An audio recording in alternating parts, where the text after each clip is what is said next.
Hi everyone, I'm Katie and I did my project on suicide, specifically children and suicide.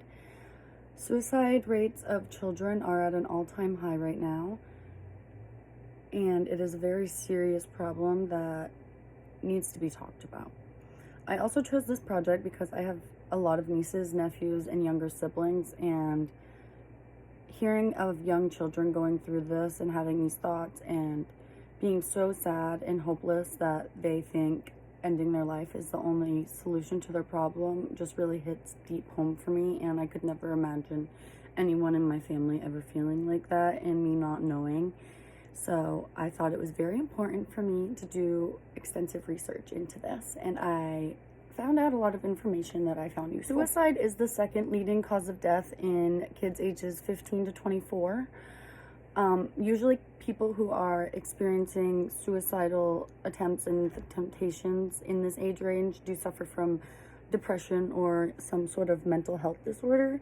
In kids who are attempting suicide younger than this, 10, 12, these are usually impulsive decisions that they make based on being upset, hurt, confused, and this also brings me to my next point of the use of technology and social media becoming so prominent in children's lives that comparison is just a click away. They want to look like people online. Their friends have this and their friends have that, and it just sets them up to have this mindset that they aren't good enough or they are not useful. They don't have any hope for their future. They can't really see past the very immediate, what is important to them, things that they are seeing.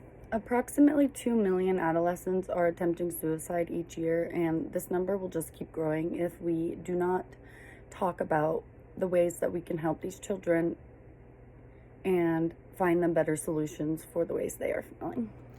There are many reasons why a teenager feels the need to attempt suicide that adults just really aren't grasping.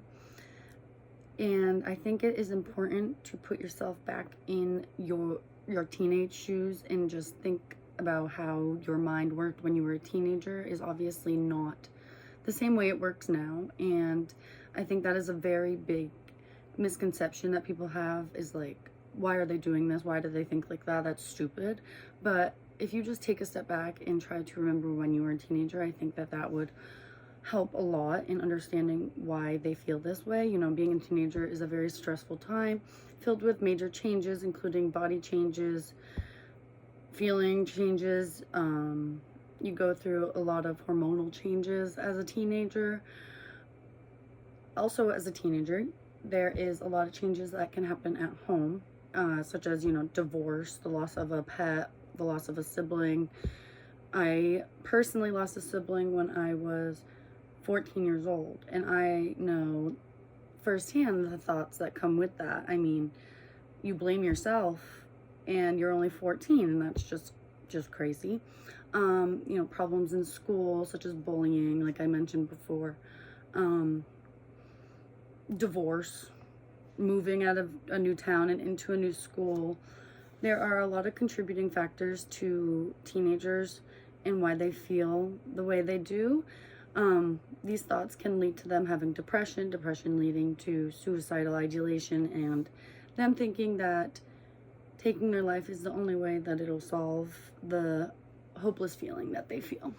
Ways you can help prevent your child or your teen in your house from attempting suicide is keeping lethal means away, meaning prescriptions, keeping guns locked in a gun-safe cabinet.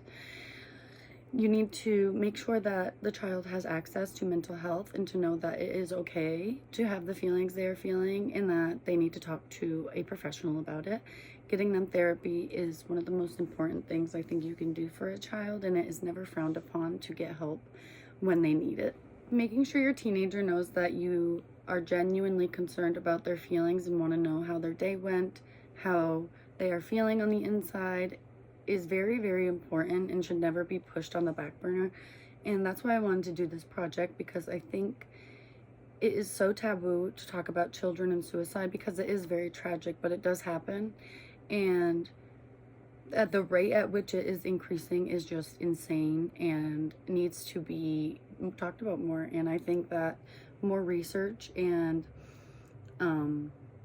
just letting the kids and teenagers in your life, even if you aren't their parent, letting them know that you are there to talk to them, because sometimes it is just easier to talk to, you know, an aunt or a cousin or something, or someone who is not your parent figure.